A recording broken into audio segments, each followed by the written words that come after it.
Hello, dream catchers, and welcome to the Writer's Haven. I am your host, V. Helena, and I'm excited about today's episode of the Writer's Haven.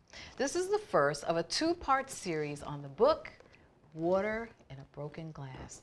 Odessa Rose is the author of this beautiful tale of self-discovery and the complexities inherent in struggling through that process, as well as the celebration of self-acceptance on the other side.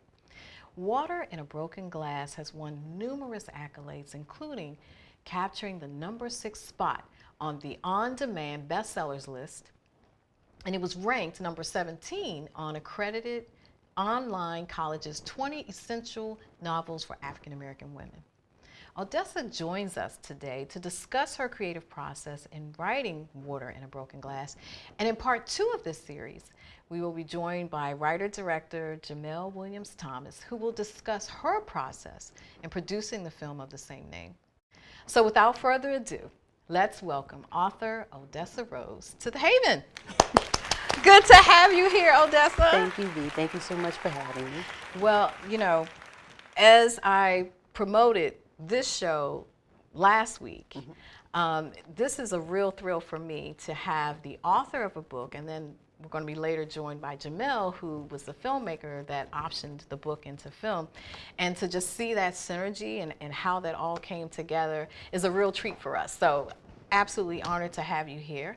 And let's start with you, because you are the beginning of the process of that whole artistic experience. So what was the genesis of the book? How did you come to write Water in a Broken Glass? A friend of mine, turns out she was gay, and she didn't tell me for a long time. And her reasoning for not telling me was because she thought I wouldn't be her friend anymore. So I just started thinking about that, wondering what I had done or said to make her think that, because that's not who I am.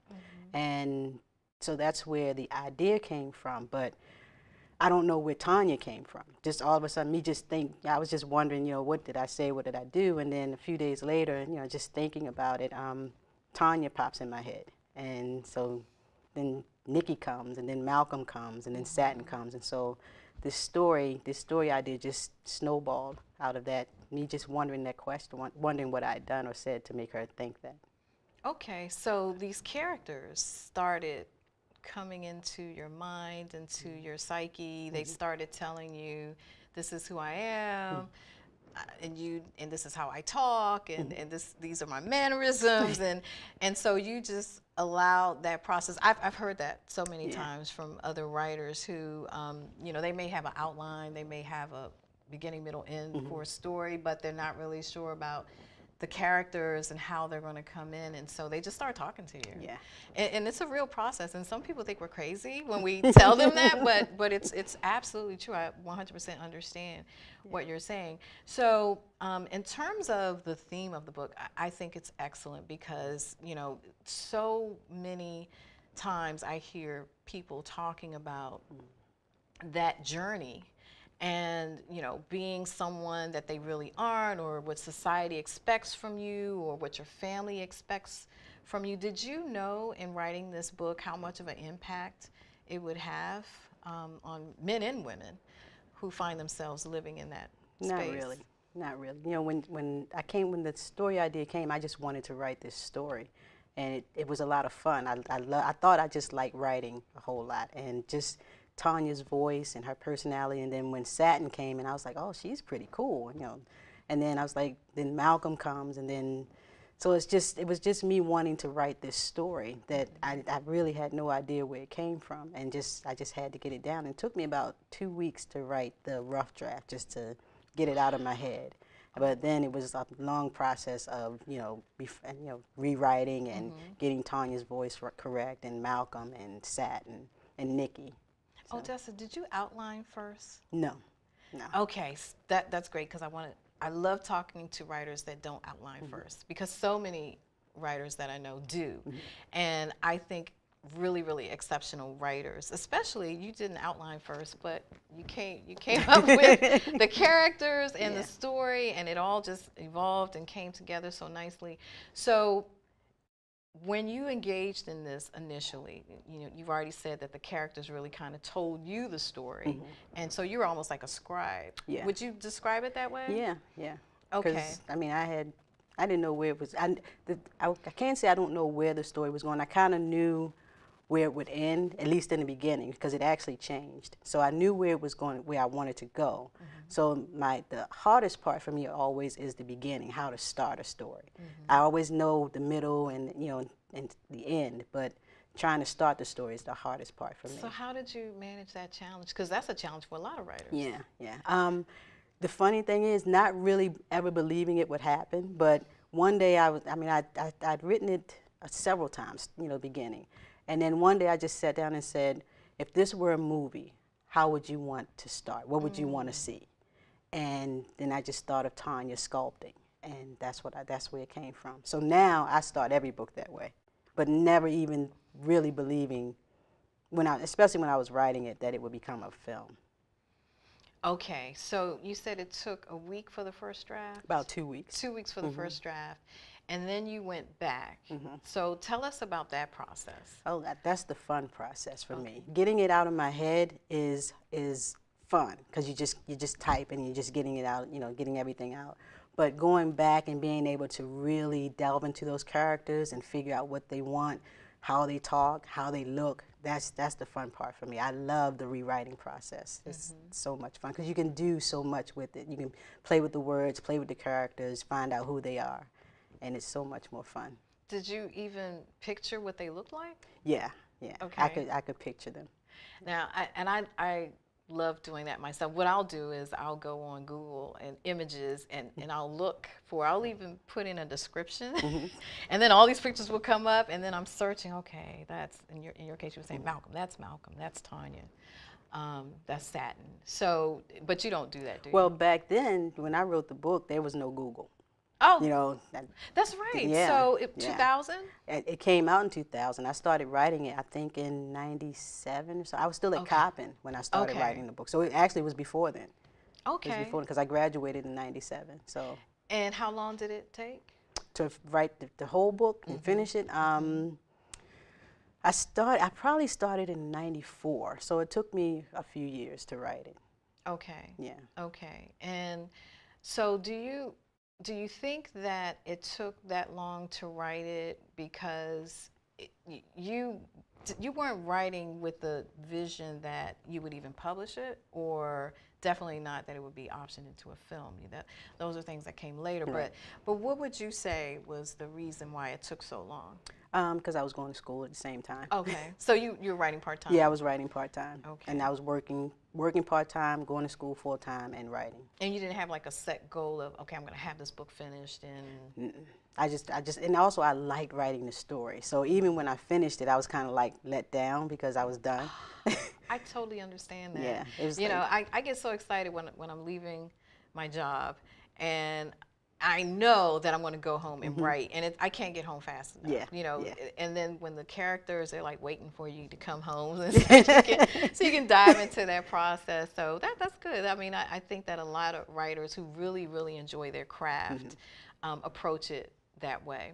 But then the potential fallacy in that is they're having so much fun writing it. Like, so where does it end? Sometimes it's difficult to do that, and particularly when you're not outlining. For me, I have to outline because I'm not that focused otherwise. So, having the chapters all outlined and knowing, the sequence of the stories, and some of that goes back to my filmmaking days as well. But so for those authors that outline, that's probably part of that process for them. So that's why you're so fascinating to me. When I was in school, I couldn't outline my papers. So even when the professors would ask for the outline from the start, I would kind of just make something up, but because you could always change it, but I could never do an outline first. Okay, so speaking of school, so you have degrees in English and literature. But did you or did you not set out to be a writer? I've always wanted to write. I wanted to write when I was like 9. My mom is a avid reader. She loves Stephen King. She raised us on Stephen King. Oh my goodness. Yeah. I want to say you poor thing. He scares the heebie-jeebies out of me. That was the fun part. We loved it. We loved. She would read the books and then read part of it to us, and so it just terrify us. And so we just loved that. So. Do you think you'll write a suspense thriller? No, no. Okay. Okay. I don't know horror, why. I don't say. know why. I mean, well, in the last few years, I figured out why I don't write horror. But okay, we'll keep it moving. Yeah. Okay, so you at 9 Yeah. knew that you wanted to be a writer. Was it any specific genre that you knew you wanted to get into then? No, I just knew I wanted to write stories. My mother always had us in the bookstore, and and she also had Reader's Digest. And we were sitting on the front porch once. I know it was in the summertime because we were sitting on the porch, and my mother and father were sitting there, and it was nighttime. You know, you had to be on the front porch by a certain time. You know, when it got dark.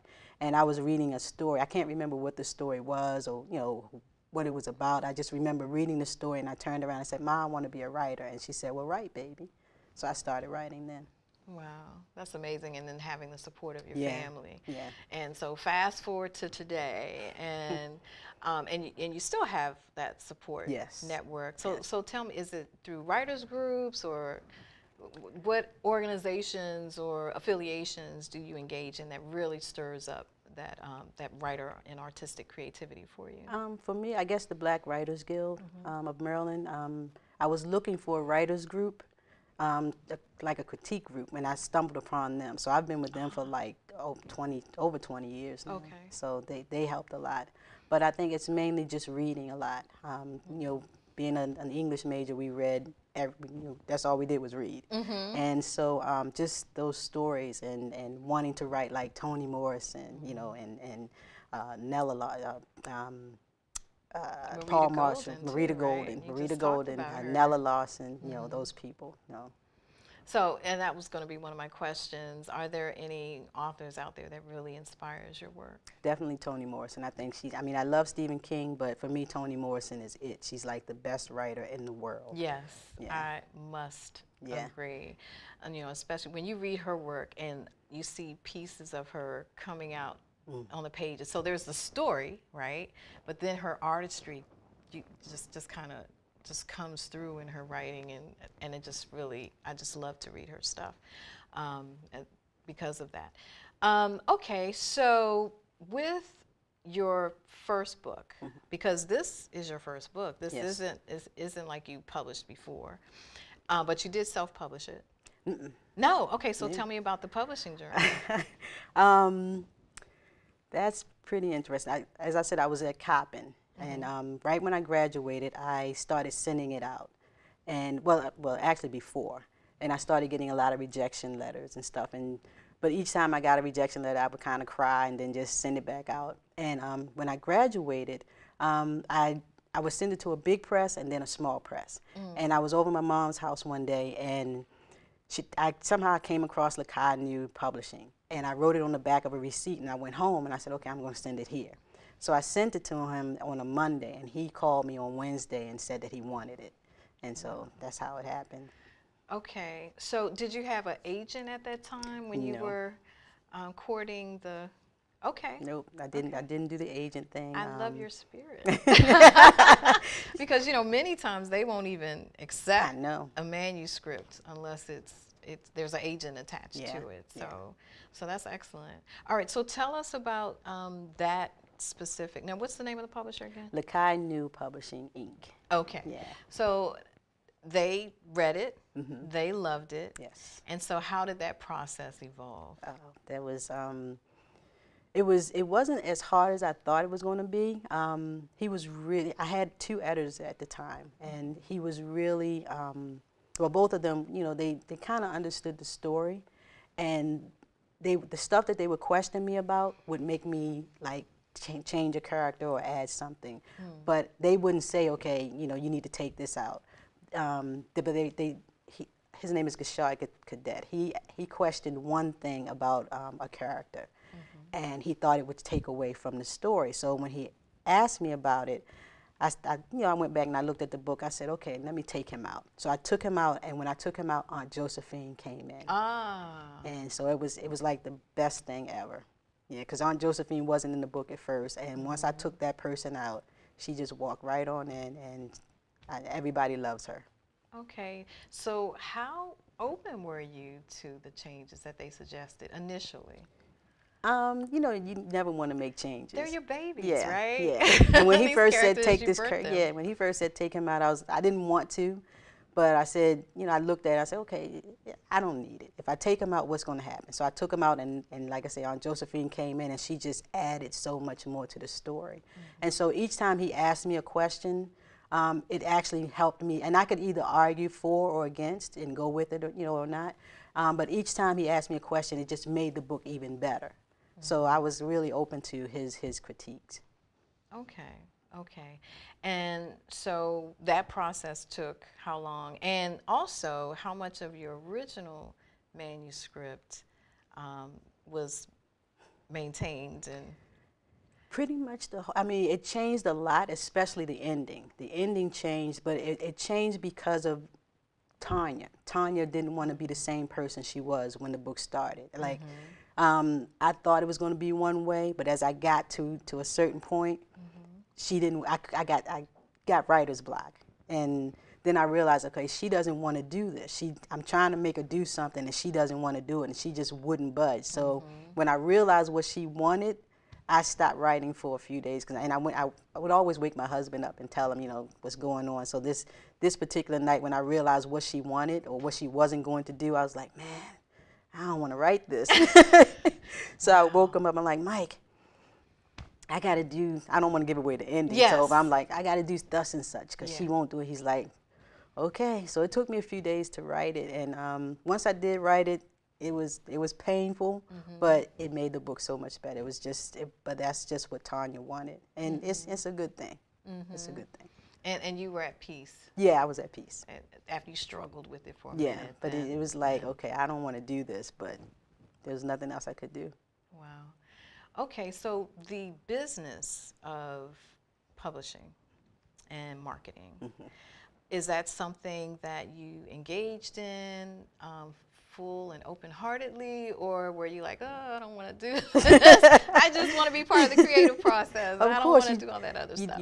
Writers just want to write. It's like, okay, you know, just go and, okay, I wrote it, here, publisher, you do whatever you're going to do with it. But I learned that that's not what happens. And I learned it earlier than most authors do. A lot of them think that even when you get with a big publisher, they're going to send you on this big tour and you know, pay for everything, and you don't have to do anything except show up. You're going to be advanced all this money. Yeah, money. you're going to get all this money. Front. Everything's going to happen, and you're going to be rich. You know, everything's going to be fine. But that's not how it works. Even with big publishers, unless you're Stephen King, Terry McMillan, Bernice McFadden, you know, they're not going to do. But even those kind of they started in the same place. Exactly, exactly. I remember Terry McMillan talking about when she wrote Mama's, and how she, you know, they wouldn't send her anywhere. And so she actually sold out of her first printing herself, sending out all these letters. So, so just following her story, I knew what I would have to do. Okay, and did you embrace it? I knew what I wanted at the time, so I just went on and did it. My publisher was actually surprised at some of the things I was doing. Like my pamphlets were better than his. Yeah, so between the two of us, we got the book out there. Okay. Other authors, whether they're in the same genre or not, how have you engaged in that community of writers? Just hanging out with them and talking to them, and I'll read anybody that, I shouldn't say this, and I realize now that I can't keep doing it, but I can't turn it down. People will send me stuff and say, will you read it? And I'll read anything anybody sends me, I read it. Try to get an endorsement? Or? Yeah. Or they just want to know, they just want my feedback. And so I do a lot of reading, but it also helps because, you know, as a reader, you have to read. So it kind of gets that reading that I need to get done. Even if it's not as good as it could be, you're still reading all the time. So, I mean, and I like helping other authors because a lot of people help me. And so I don't mind helping authors. I don't mind doing whatever they need me to do. Okay, so in marketing your book, how did you engage in that? Did you go through book clubs? Did you go to conferences? What were some of the things that you did? The cool thing with being part of the Black Writers Guild, we went around with Louis Diggs. He had a bunch of photographs. And so wherever he went, he took us with him. Louis Diggs is He's the president, or he was the president. He was the founder of the Black Writers Guild. in Maryland. Yes. Okay. And so we would, wherever he went, we would go. So I always say my first book tour was because I was part of the Black Writers Guild, because we went everywhere with Louis, and we went to malls, we were everywhere, and bookstores, every place. So that's how I did it, and just at least back then, just going around and then going to the book festivals, bookstores, things like that. Okay, okay. So let's talk a little bit about your side of the film, the making of the book in in a filmatic version. So you were contacted by the writer-director, Jamelle, that we're going to have on in part 2 of this. Yeah. So what did that feel like, and what was that experience like? It was, I thought it was a joke, okay. to be honest. I got this random email from my Yahoo account, and it's saying, my name is Jamelle my name is Jamelle Thomas, and I'm a filmmaker, and I want to turn, I read Water, still that kind of thing. I'm like, okay, whatever. I kind of, and the funny thing is, like, I didn't read it for a long time because I was really bad at checking. Email? I missed the email. So when I saw it, I kind of like, this is not real. But I contacted her, and so it turned out she was serious. Okay, and so how did you all actually come together to put your artistry together in order to produce the film? She just came up. She came up from D.C. We met at the Paper. I can't remember the name of the restaurant. I think it's the Paper Moon restaurant. We met there, and she talked about what she wanted to do and how she wanted to do it. And she talked about this budget. I'm like, where are you gonna get that kind of money from? But it's like, okay. Well, it looks really, really good, and we're going to talk more about that, when she comes on. So, okay, so you have this book, and it had been out for how long? Or when did she contact you? 2009. 2009. So, yeah, the book came out in 2000. Okay, so she contacted you. She sent you an email. You half read it. You emailed her back. Half believed it. You responded back. She came to D.C. You sat down. You all talked about it. She told you how much it would cost. She wasn't asking you for any money, was she? Nope. It was just kind of FYI. Was just, she had this old little budget thing that she had done, and she wanted to go around. A consummate professional, she sounds like. Yeah, I mean, she already had it visualized and knew about how much it was going to cost to do it. And I know that she used a lot of the local areas and a local crew. So we'll talk more about that experience for her too in part 2. And that was it. Yeah. I mean, oh man, I thought it was gonna be a lot more glamorous than that. Like, come on, she asked for it, and I mean, I think she would be better to tell. So was there any legal process that had to ensue we had as contracts. part of? Okay. Contracts we had to sign, things like that. We had to go through the publisher because I didn't own the rights. Okay. Yeah, so that was one thing, and that took a minute. Okay, and did you have to go to the publisher? Yeah. Or? Okay. Yeah. Well, both of us. Okay. And so got everything signed, and you're ready to go into production. And how involved were you in the production? I wasn't involved at all. By choice? Or?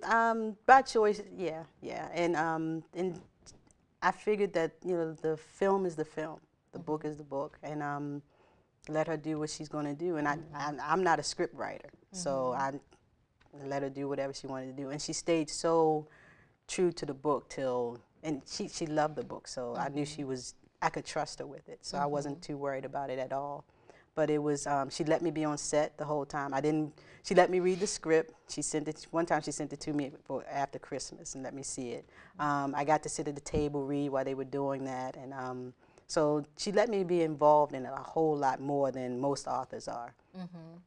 She let me, I filmed everything, all the behind the scenes. I mean, I was there every day that I could be there, I was there, and I just filmed everything, and she just let me be there. At first, I wasn't sure if she really wanted me there, so I was kind of just trying to stay out of the way. So let's talk about your second book, In the Mirror. In the Mirror. So you started writing this. I was actually working on another book. I was working on a book called Kismick's Journey. Okay. That was supposed to be my second book. And as I was writing it, for some reason, Jasmine Falls came in my head and wouldn't go away. So I said, okay, let me just write this out just to get her to shut up so I can, because I wanted to do Kismick's Journey. And so in probably like two or 3 weeks, I had the rough draft. But it was so good and so much fun that I was like, okay, let me keep going. So I just kept writing it until it was done. Yeah. Okay, so the whole process took how long? About just for that first rough draft. You know, it takes me just to get it out of my head about 2 or 3 weeks. So, but then about a year just rewriting it and getting it the way that I wanted, and having Jasmine be who she is, and all the other characters be who they are. It took about another year and a half. And what is this tale about? That tale is about Jasmine Falls as a physical therapist who. She's looking for a husband. She wants a husband in the family. Her parents have been married forever, and she's been looking at their love, and so she wants what her parents had. She has a best friend named Candy, and Candy has a husband and children, and she just wants that. Life. He's going to leave his wife and marry me. Yeah. It sounds like half of the women in the DMV area story. Sorry, dream catchers who fall into that category. Anyway, it sounds like a very intriguing book, and both of them, of course, are sold wherever books are sold. Yeah. And this has been great. Thank you so much for coming on the show. It was a delight to talk to you, and I'm excited for part 2 that's about to jump off. So let me just tell our dream catchers to tune in next week for part 2 of our discussion, when Odessa and I will be joined by filmmaker Jamelle Williams-Thomas, who will share her experience in turning this literary work of art into film. Don't forget to hit us up on social media or catch missed shows on YouTube, iTunes, iHeartRadio, Spreaker, Sonos, Alexa, SoundCloud, and Spotify. Just search for us under the title The Writer's Haven Show with V. Helena, and subscribe so you'll never miss a show. So see you next time in the Haven, and until then, catch fire on purpose.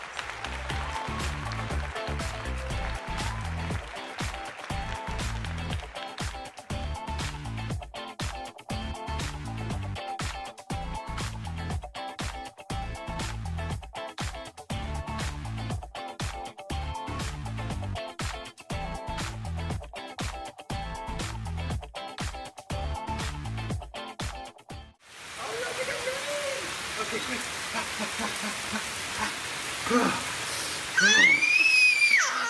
Oh, yeah, yes. So much fun. Mwah. Yeah, we're getting so wet.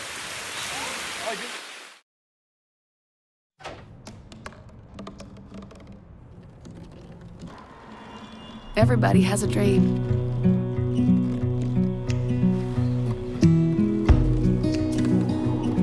Mine was to see the ocean. And with a little help, I made it.